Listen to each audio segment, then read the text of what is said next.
beginning, there will be a 20% discount. And then after each purchase, the discount will kind of decrease. And so over time, there'll be no discount. No more discount. Cool. Gas fees. So Gabbo YT official asks, are there gas fees in the pre-sale, point of sale, and how do they work? So the NFTs will be sold on Ethereum, and we're using a smart contract for that in order to have randomness on chain. So in short, yes, there will be gas fees for purchasing. However, there won't be gas fees for trading. We plan to mint the NFTs into Immutable X, which means once we do that, you'll be able to trade without gas fees. Great. How do I buy in the founder sale? Yellow Fat Fish asks, do I need to transfer funds from a bank, and what do I need to do to set up? So we'll be taking Ethereum only for the sale. Our recommendation is to use MetaMask and to have Ethereum in MetaMask for the sale. There's lots of guides online about how to do that. I think we will also post one up as well, if we haven't already. If you don't have any Ethereum or any wallet, then yes, it does take some time to set up. So I would look into that if you're keen to buy. What is the importance of serial numbers? Can you quickly explain the mechanics around it? WT asks, why are we using them in minting our NFTs? So serial numbers have no utility function. They are purely to kind of show off that you got a low serial number, or maybe a particular number that you like. A lot of collectors look at them, but of course you can decide yourselves whether or not those are valuable. Yeah, it opens up almost a whole nother game, doesn't it, on the secondary marketplace? Are we ever going to sell more NFTs again, specifically founder NFTs? So I'm just seeing a bunch of questions in the chat as well. I think we'll aim to get to those after we get through these, or should we answer them now? Let's jump back to them at the end. Yeah, we'll just pump through those. Keep putting them in there, and we'll kind of try to get through them after if we haven't answered them already. So are we ever going to sell NFTs again? So the founder NFTs that we're selling in the founder sale won't be sold again. And the reason for this is we want to give certainty around the scarcity of these NFTs. I imagine we will sell other NFTs in the future. They'll be different. So for example, or maybe the mechanic will be different. So for example, once the game gets big, we will likely sell, more heroes, more pets, more energy tokens, but they will be different. And in general, we will likely try to protect the value of the founder NFT. So they may be weaker, they may be more expensive. We haven't finalized any details. Or maybe you need to play the game to get them and we don't sell them at all. So, there'll be more NFTs coming out, but not the exact founder NFTs. There are actually a couple of NFT sale questions that may be worth answering while you've got that fresh in your mind, just from the chat. Tone asks, can we buy straight from a Coinbase or Gemini wallet to minimize gas fees from there to MetaMask to the purchase?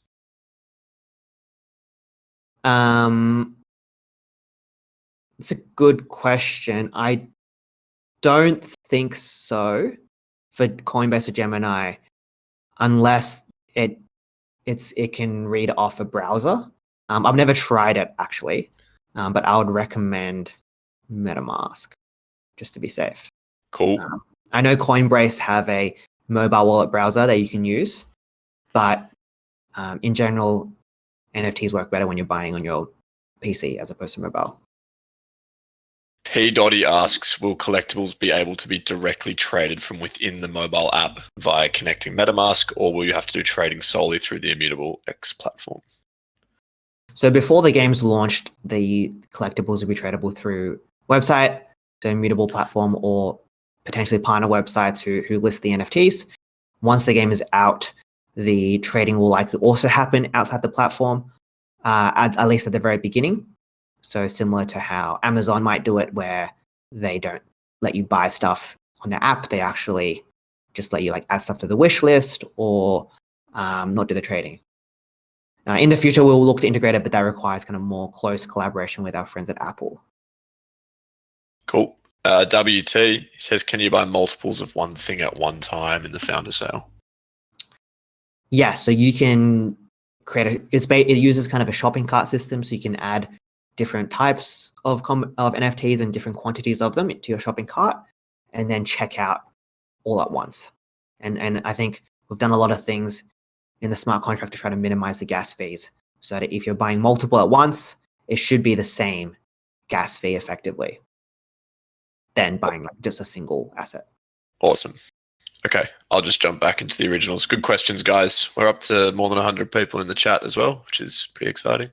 Yeah, keep them coming in the temp channel. All right, back to the original submitted questions.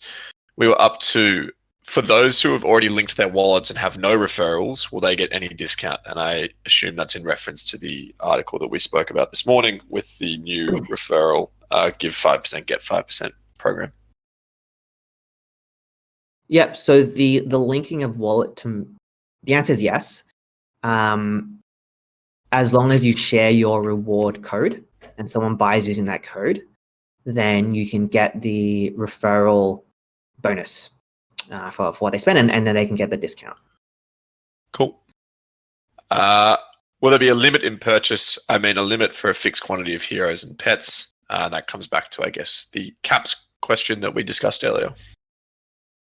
Yeah, so we will have caps on all the NFTs, and we will announce those when we go to sale, so that everyone knows what they are in order to inform their decision to buy or not. I think there was a disclaimer in the article around adventurer guilds, the lowest tier of guilds, where in the event that the game gets really big and there's not enough guilds for players, then we will need to find a solution for that and issue more guilds. We haven't decided whether or not we would sell more of that guild, or whether we would have a different tier or even a free tier. So there's just a disclaimer there. But in general, we will try to kind of protect the scarcity of the adventure guilds. Great. And while we're on guilds, the Mythic Guild obviously caused a lot of chat this week. Why is the Mythic Guild so expensive? What advantages will owning a Mythic Guild have over other guild sizes? Yep, so the Mythic Guilds are very scarce. I think we've announced there are only 10 of them, and we don't expect everyone to purchase them or want to purchase them. A lot of people think it's crazy. That's one of the reasons why they're expensive, they're kind of scarce and prestigious. I imagine the leaders of the guilds will also be big proponents of the community, big leaders in the community as well. Yep. I've just got a DM question. How does the pricing work given that the advertised unit is in USD, but the purchase is on ETH? ETH is always fluctuating, but USD is fixed. It's a good question for sort of non-crypto native people. So the pricing will be based on USD. The way we do this is basically where we read what the ETH USD exchange rate is all the time, and then the ETH that we take will be adjusted. Yep. So if the price of ETH changes, then the ETH we request from you will change. But the USD amount will be what's displayed on the website. It's probably a good thing that ETH is pumping at the moment, considering it's pegged to USD on that front. Cool. And then we'll jump into game design. There's a bit of a crossover question here. So Josiah, WT asks, are energy boosters permanent? And I saw this question floated a fair bit as well. Can we have more than one per account? You can certainly buy as many energy boosters as you want, but as they're currently designed, and just to reiterate here, everything is subject to actual gameplay affecting change. But it's currently designed that boosters work off like a cooldown system. Once you use it, it activates for a certain amount of time, and during that time, the benefits of the booster come into effect. And then when it deactivates, it enters a cooldown period where you have to wait till it becomes usable again. So the actual numbers are still in balancing mode right now on our end, but that's the basic functionality. Great. And I think just to add to that, they are permanent. So they're NFTs. So once you buy them, we can't take it away from you. They are tradable, right? So Yes. they're not a consumable that will disappear once you use it. Yes, I should have mentioned that. Yeah, it's not a consumable. Like once you have it, you can use it. You can keep reusing it. Yeah. Cool. What is the difference between guilds of different tiers, Josiah? That's next question down. Oh, sorry. Sorry, guys. I have the document on my side. I had to read it. How does guild crafting work? Multiple people have asked that. Guild crafting. Yes, I believe we've touched on that just a little bit. So guild crafting, from the design theory aspect of guild crafting, it's where we want a bunch of players to get together in these guilds, and under the direction of guild leadership, it could be the owner or some other members in the guild who have the ability to direct certain aspects of the guild's activities. You work together to decide, hey, I want us to start focusing on building only legendary equipment this week. So everybody gets together, they chip in resources, they start working on a new crafting recipe, and when that craft is completed, it gets added to the marketplace, and then when that item is sold, everybody who participated in the process of crafting that item gets a cut of the revenue, and it's split depending on, as we mentioned earlier, the guild leader or the guild owner gets a higher cut than the rest of the members. Cool. Why is the guild system not pay to win? Ooh, yes, also a really good question. Making sure that the systems within Guild of Guardians are as far from as pay to win as possible has been one of our key design principles here at Immutable.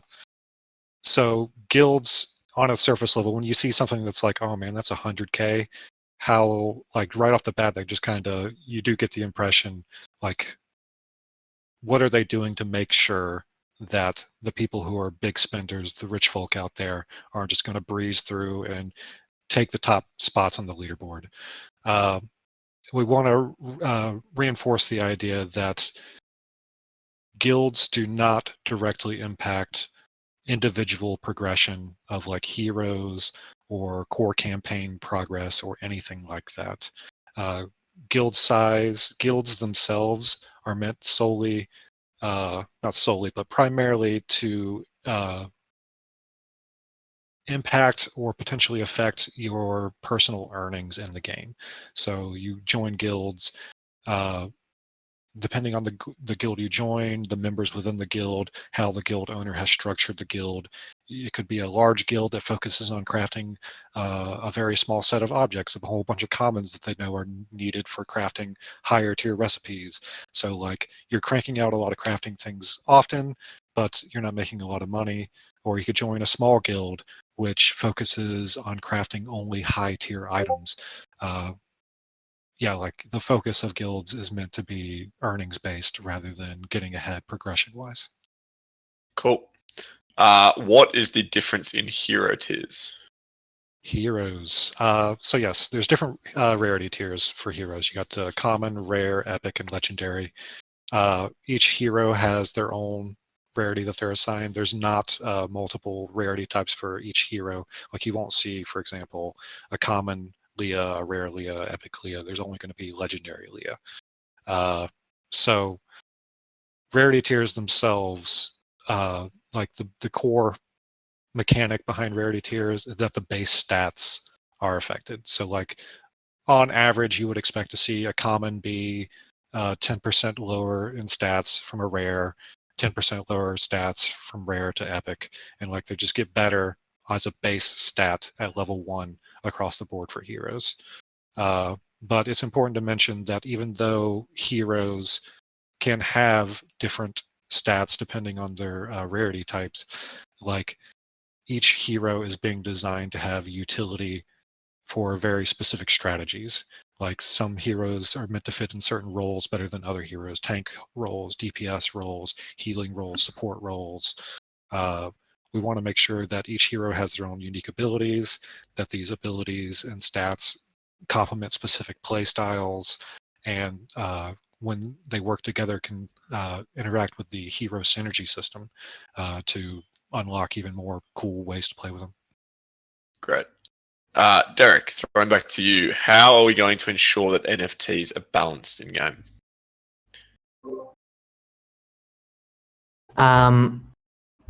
So I'm not. So I'm not sure exactly what this question is referring to. I think one of the questions I did see was around the NFT properties. So like NFTs are permanent.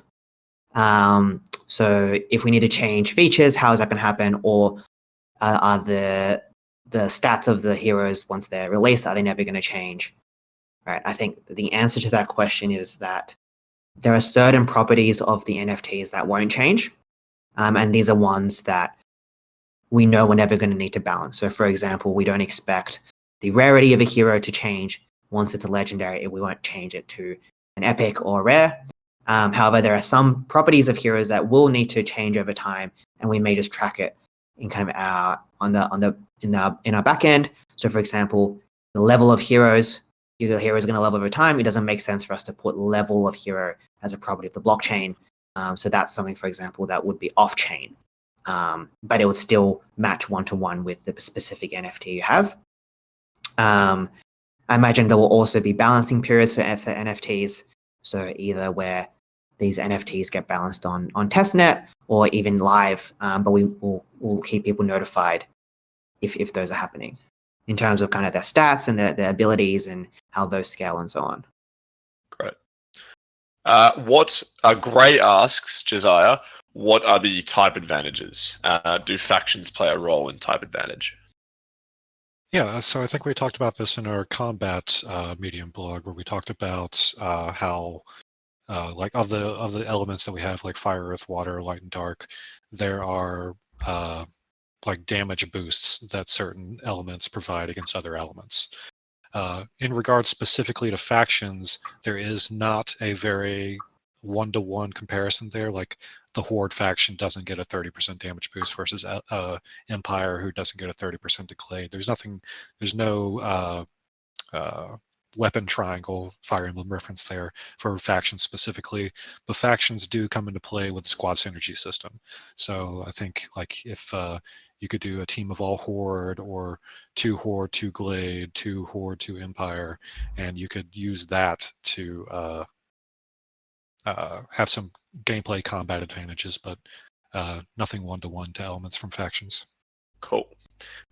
This is a really good question, something that we always are talking about here, but essentially how are we ensuring the game is not pay to win, and how will free-to-play players keep up with pay-to-pay players, essentially? So it's important to remember that when you pay for something in a game, as a payer, you're expecting to get some sort of benefit out of it. So there are going to be aspects of the game that when you do pay, you're going to gain some sort of advantage. And it could be something as simple as, I purchased a legendary hero, I got lucky, pulled a legendary, and now the next couple of dungeons I'm going to fight until I reach a power level test, like that is going to carry me through a lot easier than it would be if I'd never had done that. But there's a lot of things that we have implemented in our progression systems, and we'll just talk about campaign briefly, to make sure that the playing field is even from free-to-play players and players who are paying for elements of the game. You'll notice that, like, sorry if I'm cutting out. Let me know if I am cutting out. But like you can't stack, for instance, you can't stack pets and energy boosters. You can only use one at a time. The gameplay, when you're inside of a dungeon and you're fighting monsters and you're fighting bosses, it's not just about the stats. A lot of the actions, the strategies that you build around your squad, the elements that you're bringing in, the ultimates that you're bringing in and using, and your timing correctly, the dodging, the basic attack combos that you're popping off, all these work together to make sure that you are successfully completing the content efficiently. So we are doing a lot of things across the board to make sure that free-to-play players have a place in the ecosystem of Guild of Guardians.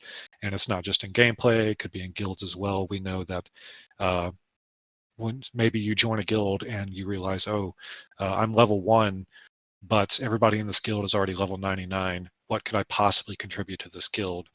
We're making sure that things across the board, there's a place for every single player. Like grinding for low tier resources or contributing just a little bit of currency, all of your actions are going to be valuable. Yeah, I think that's a really a really important point to note, and something that people should be really cognizant of. So that's good. Cody Asians asks, will there be characters to play at launch if someone has not spent money in the founder sale or pre-launch at all? Absolutely. That would be a very poor, just sucky game if we put out a game where you had to buy stuff from the pre-sale. So no, we want to make sure that our tutorial, everything that we have set up for new players coming into the game for the first time, you will be able to, just like any other normal game on the market right now, you come in, the Fatui, the first time user experience of the tutorials, they will get you the content you need to be able to get started in Guild of Guardians, and then you can work your way up to potentially have even the best stuff in the game.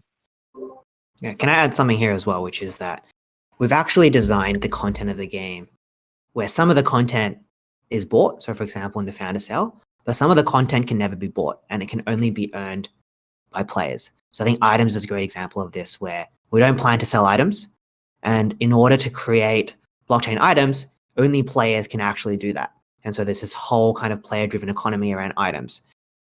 But this is also the same for heroes. So as you play the game, there are a set of heroes that we never sell, but you can only summon by playing the game and kind of doing merging of common heroes into heroes of other rarities. So as when the game first comes out, it's possible that there's going to be heroes that are more rare than the founder NFT heroes at the beginning because players just haven't gotten to that stage yet and haven't kind of summoned those. Yes. And so we have a kind of delineation here in content, and we're excited to see how that plays out in the game. Great. How is the in-game... We'll get on to some more game design stuff here as well. How is the in-game economy designed for the players to earn while they're playing? Des, you're probably well equipped to answer this.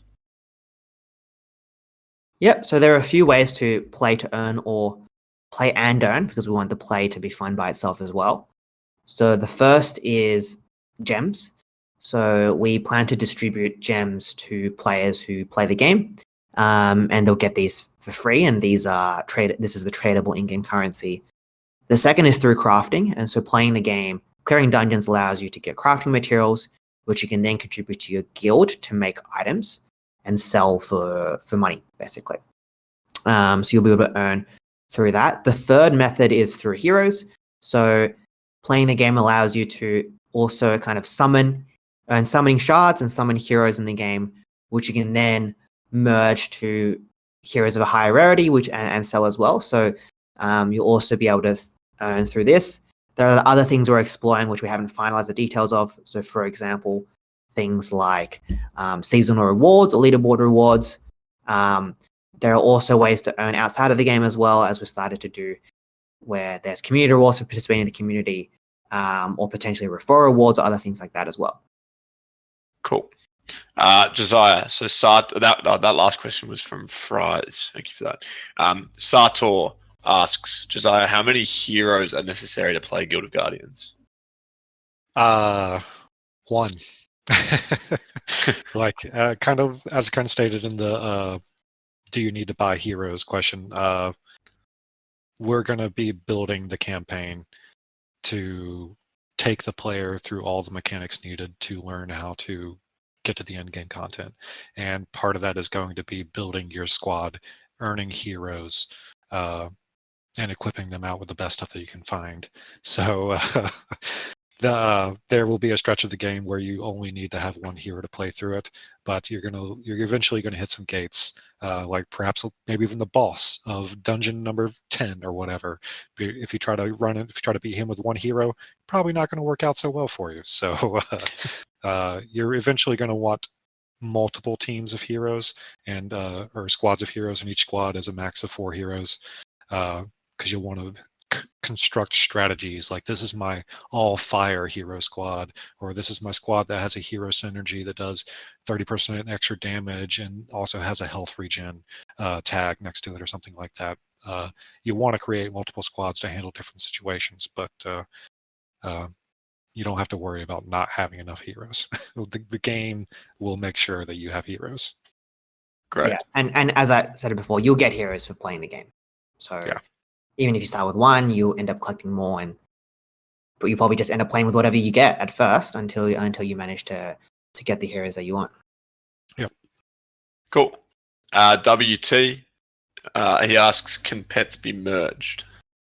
Currently not designed to be merged. Okay. And then some other questions under just like the broader umbrella.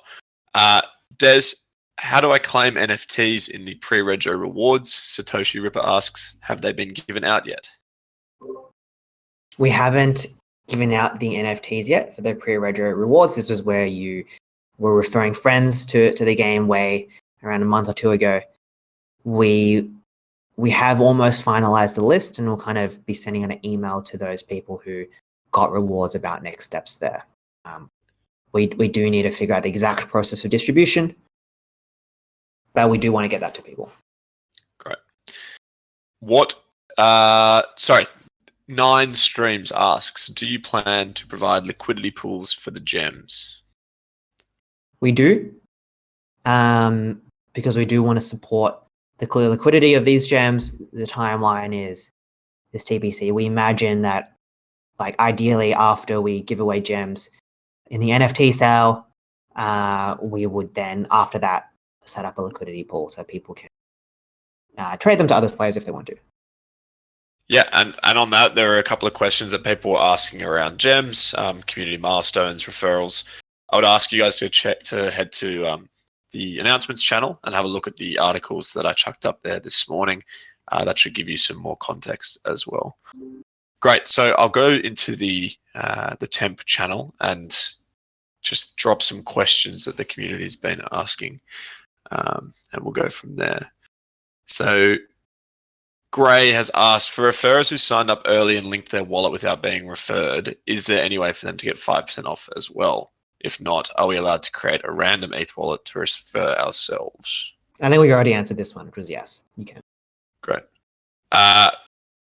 We've spoken about guild progression. How many guilds can one player be a part of? Currently designing for just one. What sort of guild events can we expect?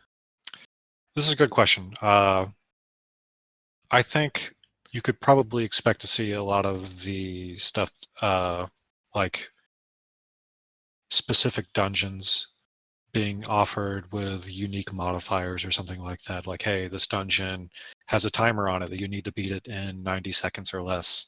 And you have to work together with everybody in your guild to ensure that you're bringing in the right team and you have the right gear for it and stuff like that. So yeah, there's challenges. There's a couple of questions around gems being publicly listed on exchanges. Have we been in contact with anyone that is any exchanges we've been in contact with, or is it too early to say? I'd say it's too early to say. Okay. I don't think we can say anything right now. Yep, no worries. Faction we have spoken about. Can you explain the type advantages between fire, earth, water, light, and dark? They're purely damage related at the moment. I believe it's like 30% extra damage per if you have an advantage over a separate type. Cool. We've spoken about measures in place for free-to-play players that will reduce the feel of grind. I'm just sifting through these. There's a lot of stuff in this stuff. When will we be able to view the character models as they are in game? So we have some of those. We have the NFTs that we're selling. I think we could probably we'll aim to share those as soon as possible before the pre-sale goes live, so that people have a sense at least of what they look like. Yeah, and on that, our art designer is he's deep he's deep in the Hurt Locker with getting all that ready to go. But they look fantastic, so Very excited for you to see all that. What else have we got there? Just scrolling through. So shall we maybe if anyone has questions, maybe they can just type in the chat. Yeah, if we haven't if you want to answered, go through top to bottom, because I know there's been a lot of questions. Yeah, So maybe if you guys have questions, you could just repost them and we can kind of go through and answer one at a time and make this a bit more dynamic.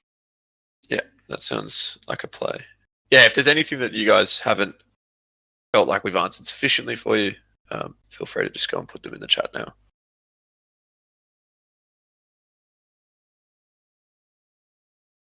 I know Gray has a lot of questions. Yeah, I'm reading through Gray's list right now. Gray, you should be an author. You should go and write a book. So can you upgrade guilds to a high tier in the game? Currently, no. Yes, currently no. Who is this Gray that you speak of? There he is. He hates writing and reading. You're doing a pretty good job of it for someone that hates it. Keep it up.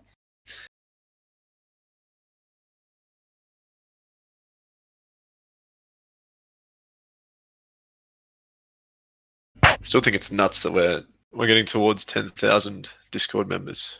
It's exciting times. Yeah, very exciting. We've been working very hard behind the scenes. So haven't been able to answer as many questions actively in the general chat. So that's one of the reasons we set this up. Cool, we've got a few more here.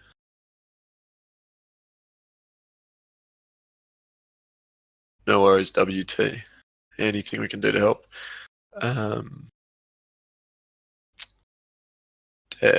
Derek, if you want to have a look through these. Yeah. So can you queue into a dungeon with a friend? We have that on the roadmap. Not sure when it will come in. Go and correct me if I'm wrong to any of these.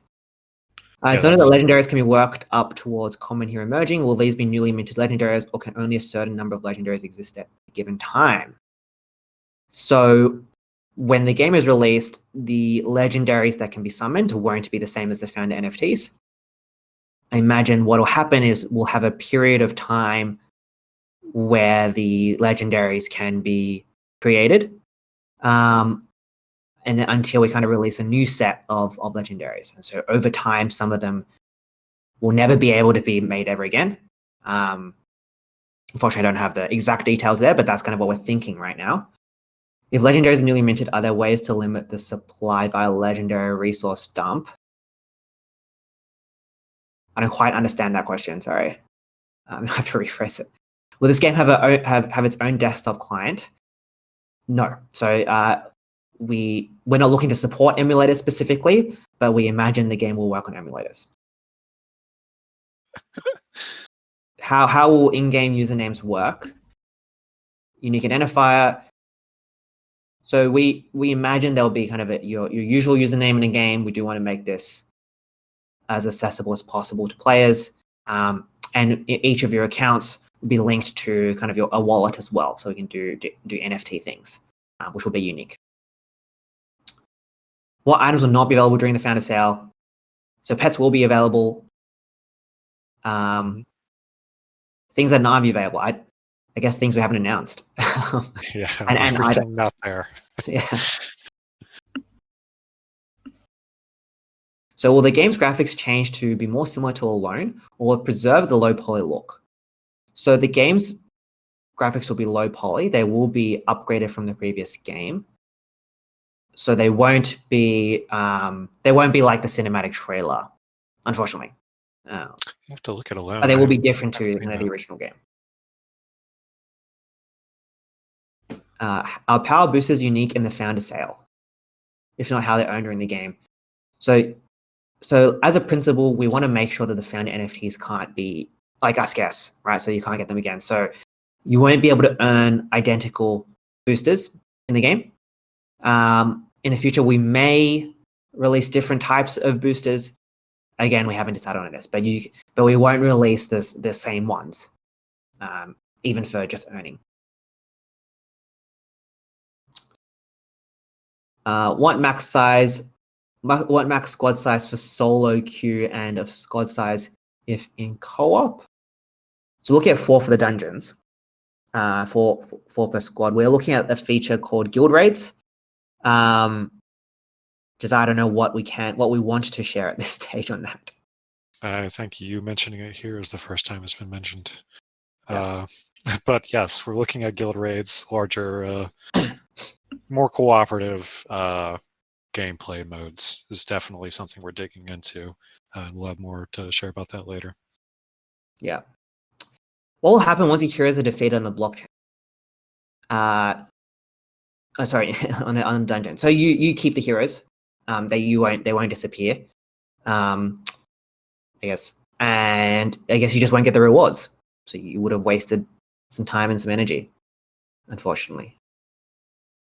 Will varying tiers of heroes or gear strongly impact the stats of a character, or will it be like Clash Royale where tier doesn't impact stats as much? That's a tricky balancing question. I think there's a bit of a balance here. So we imagine that the higher tier gear will have a high impact on the character. But again, we want to keep this balanced as well. Just I don't know if you have anything more to add on that. Yeah, I expect it to work as closely as you would expect a traditional RPG to work. So like if you have a legendary hero and you have spent enough time in game to acquire all legendary gear, for example, then you're going to have one powerful hero. Like we're balancing the game and the rewards that the game delves out in such a way that to be able to achieve something of that tier, you are going to have some serious time investment, and that should be when you reach that point, it should feel like you've earned it and that it was worth the effort. So it needs to be rewarding. I don't want tiers or gear to feel like they weren't worth the effort. Yeah. Will the gems fully be a cryptocurrency or just an in-game currency? So they will be technically a cryptocurrency, the RC20, but they're also the in-game currency as well. How many pets can be in a squad? Surrounding the planet is 1, so we don't have we haven't designed it so that you can have like 1 million pets assigned to your squad. Around, I just have 1. Yep. Active at a time. Energy boosters, is it worth it gameplay wise to have more than 1? Use one, it goes on cooldown, then use another one, the same hero. So the current plan is we expect it to 1 per account. It would be kind of sufficient functionality wise. We're not looking for people to be buying 20 energy boosters and getting necessarily a significant advantage. I think people can just have 1 if they want to, and everyone who has 1 will be equal. Yes. How many heroes are they going to be at launch? We are looking at roughly 70. So again, that number could completely change, but we have a set of heroes that we're selling now. We have a set of common heroes, and then we have a set of heroes that haven't been released, but which people can earn as they play the game. Per GG is a dungeoneering game. Will the dungeons be random preset runes, different biomes and themes? If it's preset, how many different rooms will there be? So the dungeon levels won't be procedurally generated. So, for example, we can play through the same one repeatedly and it'll be the same. We may look to a procedural generation in the future, but we don't have that right now. There are different biomes and themes. So there's different lands, and each land has kind of a different theme, different monster encounters, slightly different environments, etc. How many different rooms? I don't know if we want to commit to a number for that. Yeah, I was going to say, like, this is a really good level design question. There will be variety. The dungeons themselves are going to be we're balancing them to make sure that it's not something that you have to spend tremendous amounts of time, hacking and slashing your way through. We want them to feel like they're what's a good word here? Attainable is not the right word, but we want them to feel fun to play through. And to us, fun doesn't mean staring at your phone for 15 minutes in one dungeon. So Yeah, I think you can expect us to release with less, and then also as the game is, in live operations, we will add in more dungeons and more content in general as we go. Yeah. Will there be synergy between heroes? For example, you Yes. need one legendary, one rare, and one common to make a synergy team stat boost. It's an interesting question. That specific example, I would say wait and see, but the overall answer is yes. Yep. Oh, Graze also answered it. Will there be cases where lower tier heroes can surpass higher tier heroes depending on the synergy or situation? Relatively, does synergy surpass the rarity of the hero in terms of buffs? Absolutely. If you are strategic enough and you spend the time and effort to go out and figure out the squad synergies, level up all your heroes, give them great gear, and even if it's just like your team of rare heroes, you absolutely can build your squad to be on par with players who don't spend the time doing that extra work and just flat out set up a team of all legendaries or all epics or something. Yeah. If you put in the effort, you can outperform. Yeah, I think in general it's kind of asymmetric, right? So maybe it's better, but then there are certain situations where you want a completely different team as well. So I think Absolutely. something to keep in mind. Will there be Yeah, gear sets? that's actually something that I talked with the other designers about recently.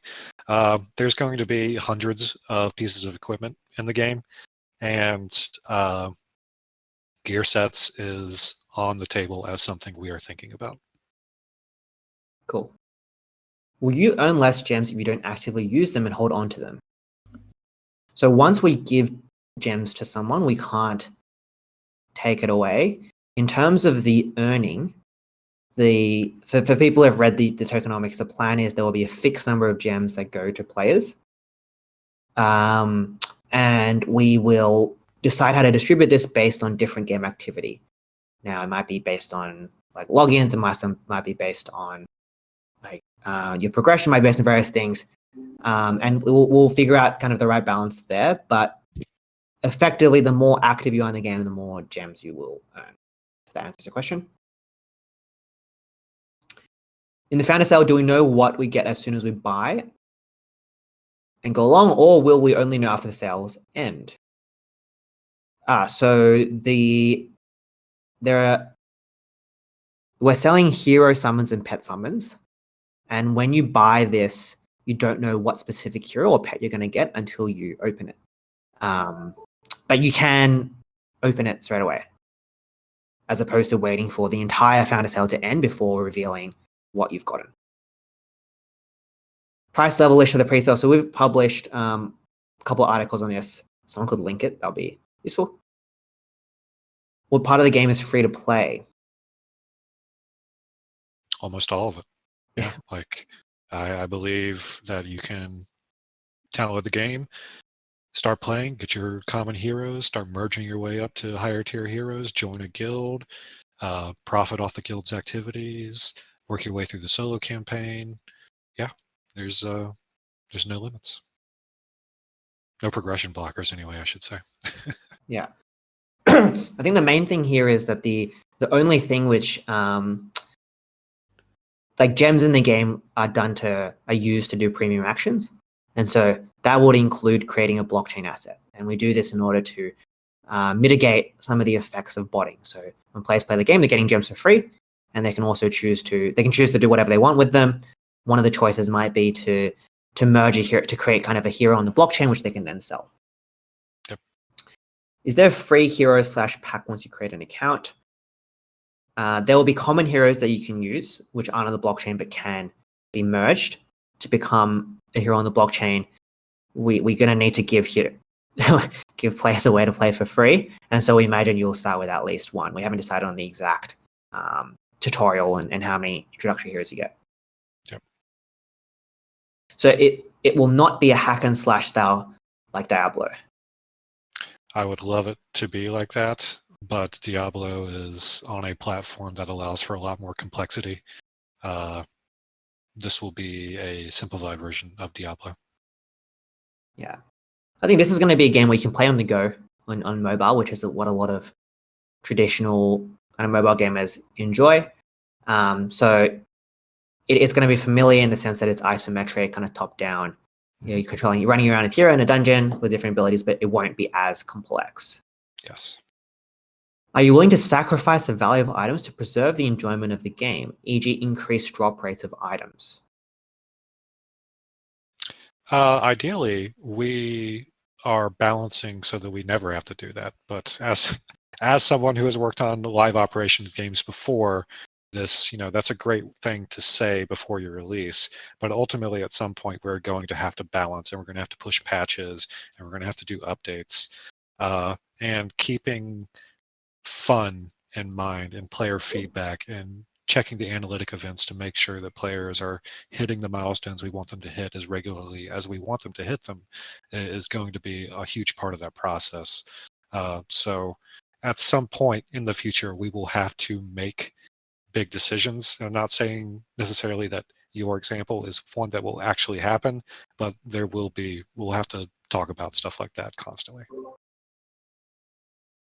Yeah, and I think in general, our goal here, right, our vision is to build a fun and compelling mobile RPG played by millions of players. And those players and the community around is able to turn their passion for the game into these digital assets, which they can then trade and own. So we will kind of, do as much as we can to achieve that. And that's kind of what's going to be driving a lot of our decisions. Not sure if this has been answered somewhere, but I wanted to ask you guys, will you be able to trade and sell guild tokens? Yes, you can. Yeah, the short answer is yes. Yes, we're actually currently kind of having a lot of back and forth on the design team about how that will actually work for the people who are members of the guild. Like, what is that user experience like when your guild owner suddenly transfers ownership? Is it as seamless as possible? Is there an opportunity to cash out or anything like that? We're thinking about all the different scenarios to make sure it's as seamless as possible. Awesome. Will you have large events with hundreds of players at a time? You could consider global events to be. This was actually, I think somebody asked this question earlier. It was like, what are the events that guilds could be partaking in? And further on down the road, we're definitely looking at larger scale events. So like world size, where leaderboards are tracking engagement on like a per guild basis and stuff like that. So we're thinking about these things, and we're designing them. And as we design things, we add them to like a wish list of stuff that we want to do. So yeah, we're considering these things. Yeah, I think, and to add on to this, the kind of the long term, the game is Guild of Guardians. The long term vision of this game is to create a game where you really have to engage with others. Right? You're part of a global, massive global economy, and you need to work with other players in your guild, or even trade with other players outside of your guild to do a lot of things. So at the beginning, we won't start with all the features we want in place. But over time, we will focus on adding more and more features into the game, more and more modes, and a lot of these will evolve around guilds. And we've got a lot of exciting things kind of planned there. But again, those will kind of be implemented over time. Mm-hmm. Will there be a limited item pool within the game where items no longer drop, e.g. similar to Lost Relics? No. Yes, right. Specifically for Chromas. Oh, for Chromas, sorry? Yeah, like we're definitely looking at. You mentioned earlier item rarity, like how there will only be like a specific number of things. Yeah, I think so. Heroes. There's two parts here. So for example, for heroes, right, like the things we're selling in the NFT sale, those will be limited. I think when it comes to crafted, the question is more about crafted equipment. I think when it comes to guild crafting, are we going to cap the number of a specific item that can be crafted? Oh, I see. Yeah. I think the answer is no, and I think we have what we have planned right now is kind of a mechanic for the economy to self-regulate in terms of the number of items that are crafted. So rather than saying, oh, there'll only ever be 1,000 of this legendary weapon that can be made. Instead, what we might do is we say, oh, well, you can make as many as you want. However, the gem cost to make them is going to increase over time. And so at some point, you're going to just want to make a different item. But you can still make them if you want. And if there's a lot of demand for them, it's still worth it to make it.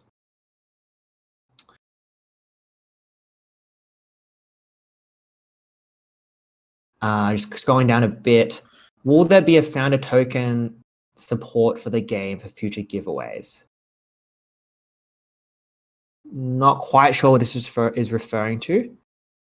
If the question is whether or not we'll give away gems, then yes, we have a few things in planned for giveaway gems. If you mean whether or not we'll give away founder NFTs in the future, also yes. So we plan to set aside some founder NFTs that we will own and we'll give away over time for various things. We might use them to sponsor, third-party developers or different like prizes or community activities as well.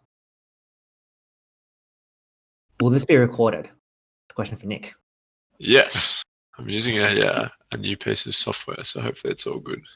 But I'm taking extensive notes as well, so we'll put a document up as well. Cool. With all the answers to your questions. How long is the time window that you expect the founder sale to run? Is it limited by NFTs? So we will limit it by the number of NFTs. In the event that they never sell out, then we may just stop it at some point, but we'll kind of give, in terms of time window, we'll let people know. Otherwise, it would be capped by number. Will there be AFK play available? So kind of thinking is yes, where there's or rather auto play. Mm-hmm. Yeah, like you see that in a lot of other mobile RPGs at the moment. Is like you go through a dungeon and either the AFK mode is either capped by some sort of account ranking, or you have to reach a certain milestone in the campaign before these game modes are unlocked. We're looking into doing something similar for GOG, where you have to reach a certain campaign milestone, beat a certain dungeon, or it could just be you have to beat the dungeon at least once manually, and then if you want to play it again, you have the option to do AFK. We're looking into those. Yep, I think that answers the next question as well. From what I've seen, you're playing with 1 hero out of 4. Are you able to control all 4, or are the other 3 AI controlled? So I believe... Oh, no, you go, Josiah. Yeah, you control 1 at a time. You can hot swap between any of the others at any point. And we're actually doing some exploration right now on how exactly you could control something like that. It could be a simple button press on the screen to swap between heroes.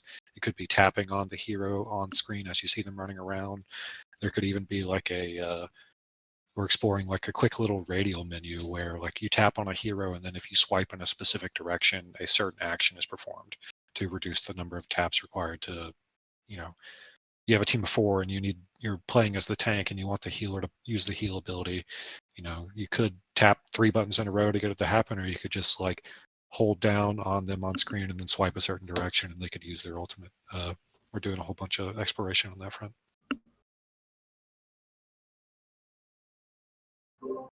Yep. Specific date of release, we don't have one right now. Are you pro or anti-nerf stick? I anticipate people paying money and investing for something and not being happy about a nerf. I expect game balance though. Yeah, this is a difficult balance. I think in general, there are certain things that we won't change, as I might have mentioned before. So things like rarity, I expect we wouldn't change things like the faction or the element, things like that. There is going to be a need to balance though.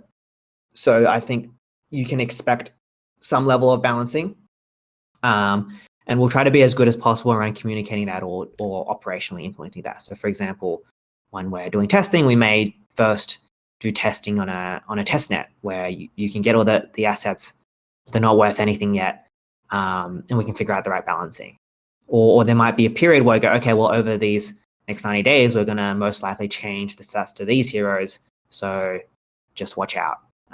Or factor that in if you're making any decisions, financial decisions around them. Mm-hmm. How much will a player need to grind to earn rare/epic items? How much will a new player and high level compare in terms of speed speeds of NFT craftings or item collection? That's a pretty deep balancing question that we are in the process of solving on our end still. So keep an eye out. Yeah. What game engine? It's built on Unity. Will we be able to go into third-person view of that hero later on? We probably won't change the view. I think we'll keep kind of the core combat we expect will be the same across the game. How will new heroes that are later found to be OP handled? Gods and 2 new cards that are released have appeared where they're untradeable to prevent the devaluation of other assets. Will this also be done? So I think that we kind of covered that in the previous question. There are mechanics like that where we could do balancing, but ultimately, I think there will be some expectation that we will need to balance things in case things get out of control. Mm-hmm. Yes, years of running a game in live operations, it's going to be tricky. Like, I know that a lot of people don't want their assets to be touched once they've been minted and you have possession of them. Like, that's kind of the whole reason Ethereum was created, right? Because the dude who made it didn't like the fact that the WoW developers changed one of his abilities in World of Warcraft for his Warlock. So like, it can suck sometimes, yes, but like, it's ultimately a question of game balance, and everyone will benefit from a game that is properly balanced than a game that is not properly balanced. Yeah. Can you buy several guild tokens on one account? You can. You can have several guild tokens. You only be able to use one. However, on that account.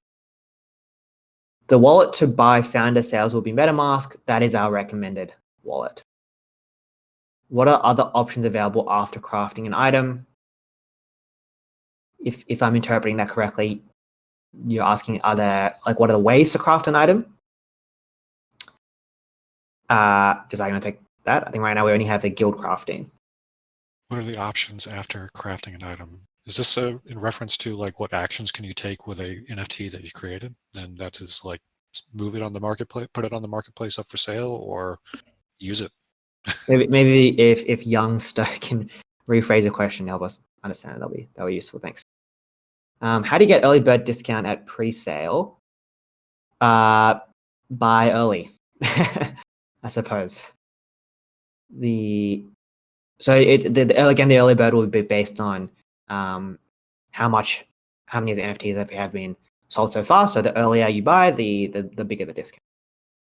Since gems are limited and required, what happens if there isn't enough circulation in the game due to people hodl and not playing the game? So the more people who hold gems, the more supply that's locked up, and therefore the more valuable gems are, which I suppose is good if you're a gem holder. The circulation. So there's two things here. So one is gems come back to us. So when someone needs to spend gems to craft an item, or someone wants to buy NFTs, some of that payment happens in gems, and that'll kind of go back into a rewards pool. And so we can always use that to give out to players. And then if everyone does end up holding gems and they become more valuable, then we would need to give out less gems because they're all super valuable now as a reward over time.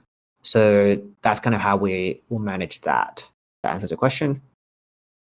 Is our company registered? Yes, we are. Does a guild owner have to participate to earn? So in general, crafting, the proceeds from crafting will be split proportional to kind of the contribution of that person. So even though a guild owner gets the first cut of sales, if they don't actually contribute to the guild, then they won't be earning kind of the rest of the cut. If that makes sense. Yep. Do you have anything to add to that, Josiah? That's absolutely correct. Yeah, like if you try to be passive, if you're the guild leader and if you try to run passively, you're still going to benefit, but you're missing out on efficiency. You're not going to get what you could be getting. Yeah, and I think the interesting thing about guilds is that as a guild leader, you're really incentivized to do a really good job, because if you don't, then people can just leave your guild for another guild. They don't have to join your guild, and then you've kind of got this guild. So we actually believe that guild leaders will try to create a really good experience for all their guild members. I'm really excited by this. It should be a very cooperative experience. They should be very open to kind of onboarding new players, because ultimately they want their guild to be successful. They're going to try to create a good experience. So that I think that's kind of what we expect to happen. Other developers from Social Spill work on the GOG project, or we give an intellectual property to base it off. So they are currently not working on the project, although we did do kind of a comprehensive handover from them around the game to make sure we understood how it worked. Other games have a founder tokens, e.g. if an event happens, players founder gets a special item or buff because they were in a founder sale.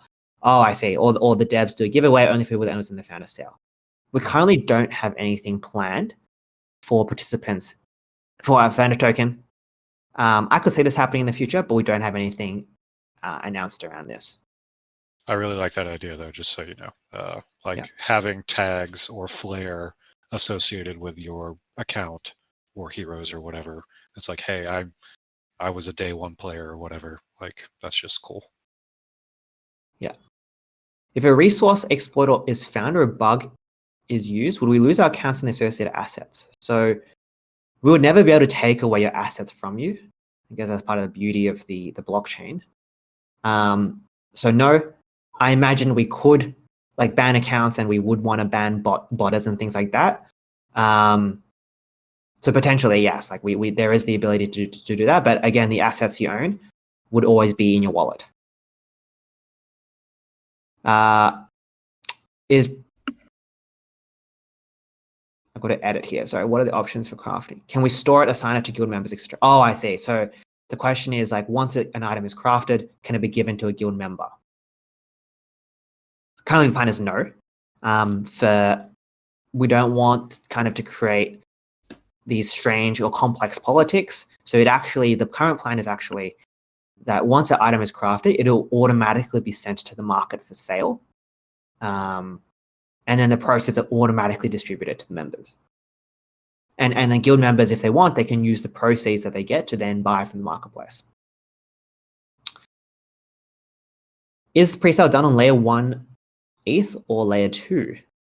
So the pre-sale will be sold on layer 1. We have a smart contract for that, but the assets will be minted into layer 2.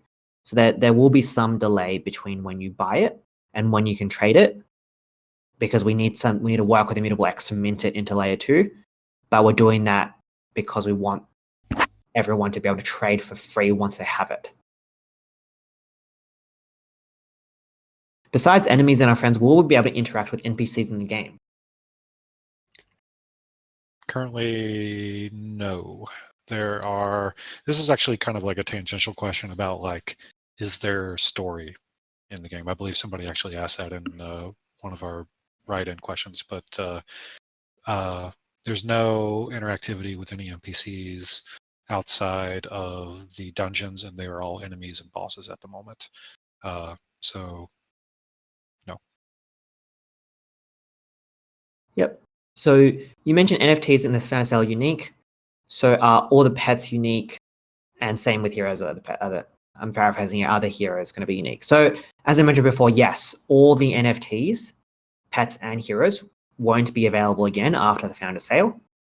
There will likely be different types of pets and different types of heroes available, which either some of them will be sold, some of them maybe you can only earn through the game. But the founder NFTs will be unique.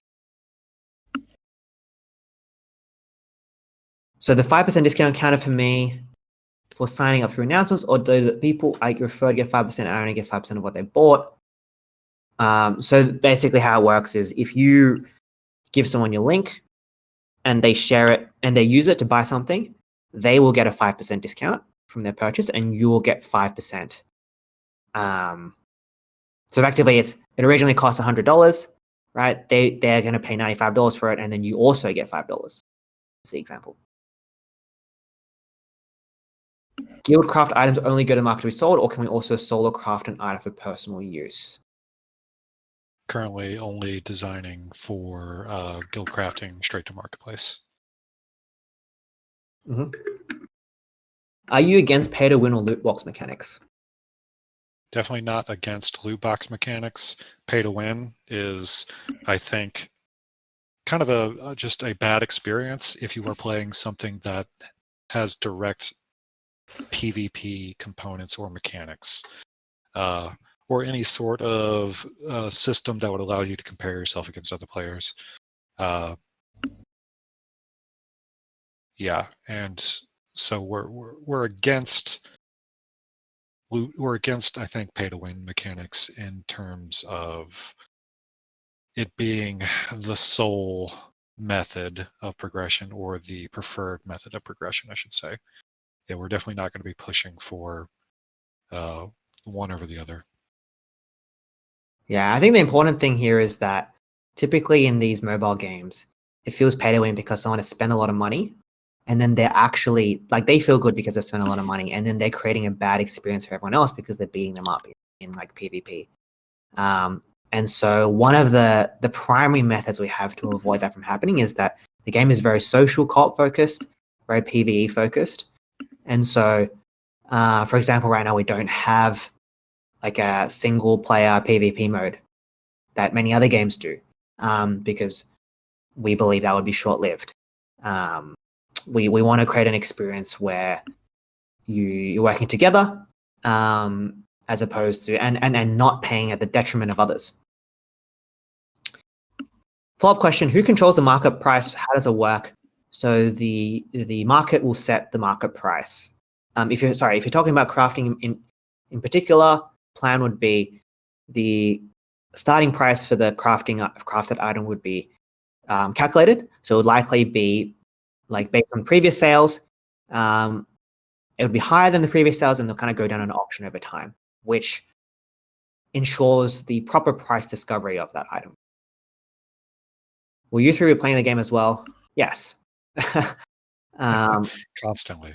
Way too much to be healthy, probably. Yeah. Will heroes and pets from Founding Cell have better stats than those later? Else would their value be diluted? I think the value won't come from the stats that they have, but from the like just how blockchain and NFTs work in general, correct, Eric? Like the value isn't derived from like the fact that the founder stuff is better. It's derived from the fact that it's unique and one of a kind. Yeah, exactly. I think I think the main thing here is they'll be different, right? So the founder heroes will have their place in different teams, different situations. New heroes might be useful for different situations as well. We don't plan to necessarily make one better than the other. We do expect, however, for the found NFTs to be more scarce, especially if the game grows, because like if the game grows significantly, then the amount of NFTs that are sold in the future might be higher than what's available now.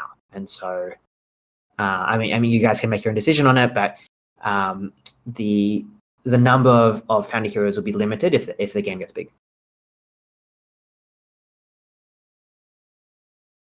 So clarifying the 5% discount, do I inherently get 5% discount for being early?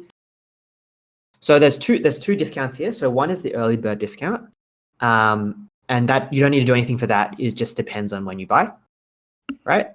The second one is the referral, and that's the one where you have to share your code or use someone else's code to get that discount. Hope that clarifies it. So give a tangible example. Let's say that you register, you have your email with us, you're in our Discord, and you just go to the website and buy. You will only get the early bird discount. You will not get the referral discount unless you use that code. If hackers and bots enter the game and are banned, how will gems that are now non-retrievable affect the total market circulation? So if hackers and bots get gems, we can't take it away from them. One of the protections that we plan to have is obviously there's multiple technical protections we can do. I think economically we plan to give away a fixed number of gems each day rather than having a scale per player. So what that means is that there'll be a level of protection where they can only get so many, even if there are hackers and botters as well.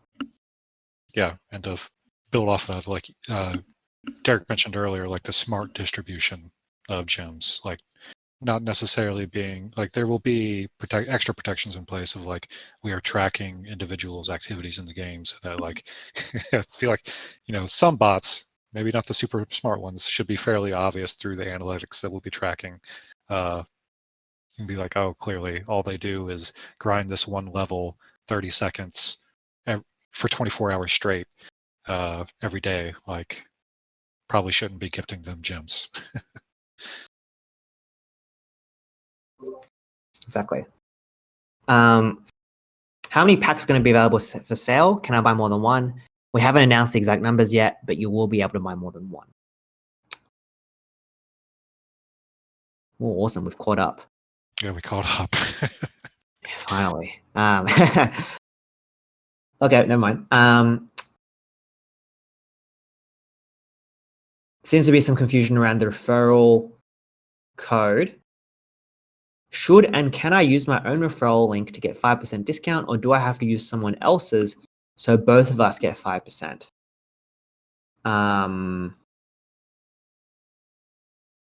So there may be an opportunity to use your own code. I don't think we want to promote this, though. Oh no! Just to be transparent. It's out. Yeah, you get special and privileges. But, yeah, really the reason for that is we want to minimize gas fees. We want to make sure that the sale contract costs as little as possible for everyone. So we have made a number of decisions in terms of how the pre-sale works in order to achieve that goal, because we don't want this to be too expensive for people to buy. In other games, at AXS, found Origin NFTs do have a combination of stats/community distributions that make it harder to come by. Again, as well as rarity. If the value is linked to rarity, and correct me if I'm wrong, necessarily enhanced cosmetic, why would anyone want to buy it? I mean, there are many different reasons why someone might want to buy your fan NFTs. I think ultimately we kind of leave it to the community to speculate. I don't necessarily want to give a pitch on why these would be valuable. However, they will be scarce, and people will know that they're kind of fan NFTs. We haven't decided exactly how we're going to display that, but people will know that these were the ones that were first released. I would also like to jump in and say, like, I when I think about this question specifically, when I'm working on heroes or equipment or anything like that, I don't necessarily try to link the value of the stuff that I'm working on to things like rarity. Like, I've been trying to link value to utility. So like the player base will determine what the meta is through playing the game. And if the meta is this hero right now, regardless of the rarity or the stats, is like saying this is how you get through dungeons 3 through 5, is the best way to do it is to use this setup, then that is what influences the value rather than the color of it. Yeah. Awesome. So how long should we expect the cooldowns when a hero is fatigued to be? Like a couple of hours, we're talking days.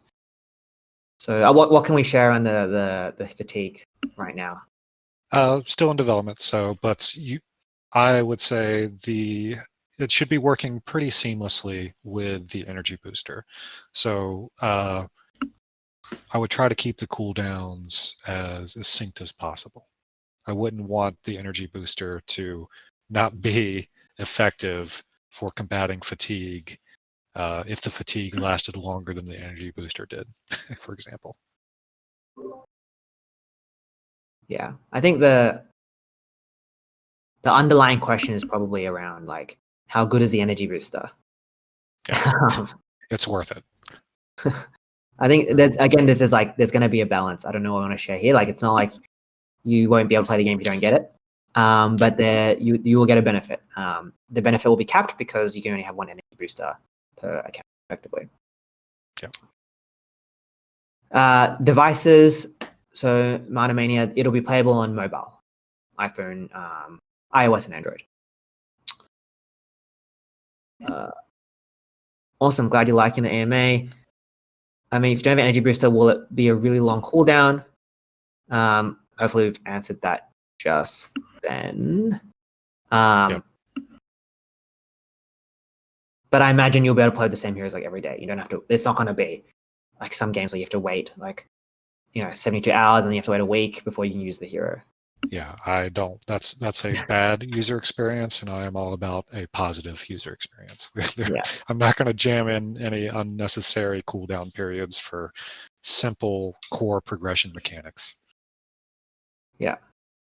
So 5%, can we get the 5% discount but not the 5% bonus? No, they both come together. So both will happen at once. What things would be used to heal our health in the game? Will there be different foods? Healing in combat. So I think we talked briefly, but like different characters have different abilities, and sorry, I said characters, heroes. Different heroes have different ultimate abilities and passive abilities. There are currently no like in-game items that you could like, hey, I'm going to bring 10 potions of healing in with me for this dungeon, and then in the middle of a fight, I'm going to go try to use one because my peeps are almost dead. So like, instead, we want to rely on the player fighting, earning the currency used to activate an ultimate ability while in combat. And if you're worried about your heroes sustaining damage because maybe you have a squad that doesn't have a tank or a damage, soaker inside of it, like you'll probably want to bring a healing focused hero in with you. That's not to say that we're ruling out things like what's a good example of it? Maybe Hades did it. It's been a while. It's been like a month since I played it, but like occasionally you fight something and then it drops like a green sphere on the ground, and when you run over it, it heals you. Like, we haven't ruled stuff like that out, but right now we're hero focused. Yep. Will there be a significant cooldown difference? Hopefully we answered that. I think in general, the booster question is it'll give you, it'll let you play the game more, but it won't cause a significant disparity between whether or not you have it or not, right? It has an advantage, but again, there's a balance there. We haven't figured out the exact balance, unfortunately, so we can't give information on that. Will boosters be earnable through playing, or does it have to be bought from another player? The founder energy boosters will never be earnable or sold again. In the future, we may choose to release more. We also may not. If we do choose to release more, they will be different, and I imagine there will likely be probably a weaker version. Because again, we do want to protect the scarcity of these initial kind of NFTs. All right, so if I use the link in the Medium and a link to my wallet, I don't get 5% if I decide to buy. Click the right. Am I hearing that right? We don't get 5% because we use the link in the announcements. My friend, if I get 5% discount. So just to be clear on the discount, right? So it's important to distinguish two things. Linking your wallet to the website is not the same as using the referral link. So linking your MetaMask account to a website can be done on many websites. It's got nothing to do with the referral link. So the way it works is if you're using someone's referral link and you make a purchase, then you pay 5% less, and they also get 5% of the original price. I think there might have been some confusion around that. Okay, cool. Yes, would love for people to use each other's referral links. We imagine there'll be different websites and parties spun up as well, which will share their referral links as well. And we're looking forward to things like that, kind of community-driven content analytics.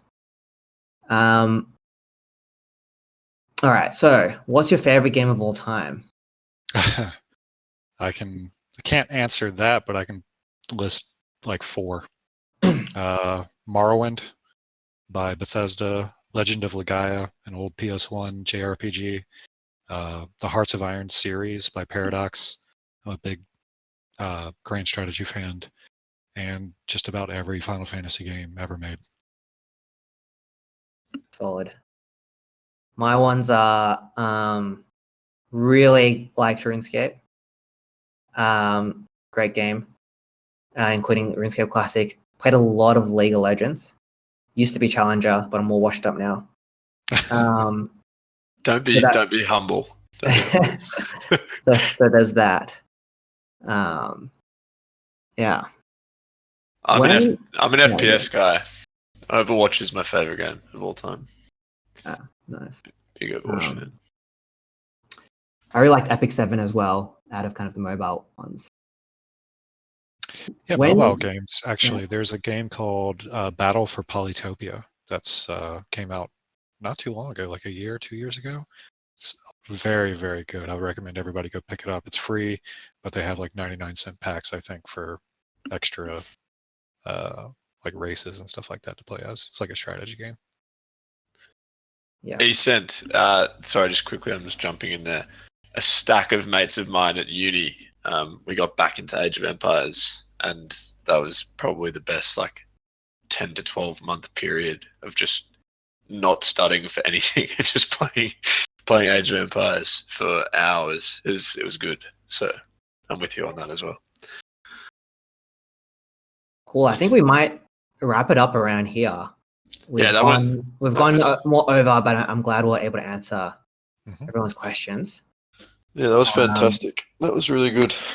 Thank you, everyone, for participating so fervently and asking a lot of questions. I think it also helps. I mean, probably speaking on behalf of Derek and Josiah here, but there's probably stuff in there that helps them clarify their own thoughts. And yeah, I mean, stay tuned for we'll drop some information out of this, and I'll go away and do a full write-up of some different things. And yeah, let us know if you enjoyed this, if you think we should do stuff like this in the future.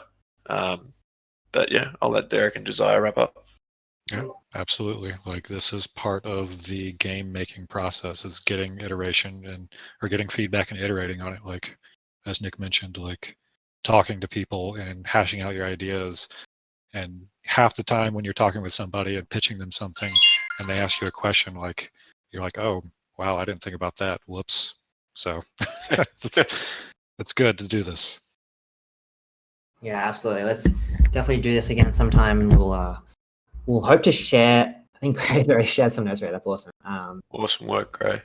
I think this will be recorded, so we'll hope to share this for people who couldn't make it as well.